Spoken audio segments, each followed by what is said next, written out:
Upcoming ఓటీటీలో release అయ్యే movies 'Andhra king తాలూకా' present నెట్ఫ్లిక్స్లో స్ట్రీమింగ్ అవుతుంది. 'రన్అవే' జనవరి 1న నెట్ఫ్లిక్స్లో రిలీజ్ కానుంది. 'రివాల్వర్' రీటా, కీర్తి సురేశ్, రాధిక కలిసి నటించారు. డిసెంబర్ 26న నెట్ఫ్లిక్స్లో రిలీజ్ కానుంది.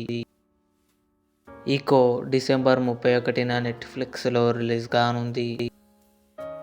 'సూపర్ సుబ్బు' సందీప్ కిషన్ నటించాడు. కమింగ్ సూన్ నెట్ఫ్లిక్స్లో రిలీజ్ కానుంది. 'తస్కరీ' జనవరి 14న నెట్ఫ్లిక్స్లో రిలీజ్ కానుంది. 'దే దే ప్యార్ దే 2' జనవరి 9న నెట్ఫ్లిక్స్లో రిలీజ్ కానుంది. 'అఖండ 2' బాలకృష్ణ, సంయుక్త మీనన్ కలిసి నటించారు. జనవరి 9న నెట్ఫ్లిక్స్లో రిలీజ్ కానుంది. 'A night of the seven kingdoms' జనవరి 19న జియో హాట్స్టార్లో రిలీజ్ కానుంది. ఇవి అప్కమింగ్ ఓటీటీలో రిలీజ్ అయ్యే మూవీస్ లిస్ట్. ఈ వీడియో మీకు నచ్చినట్లయితే లైక్ చేయండి, షేర్ చేయండి, మా ఛానల్ని సబ్స్క్రైబ్ చేసుకోండి.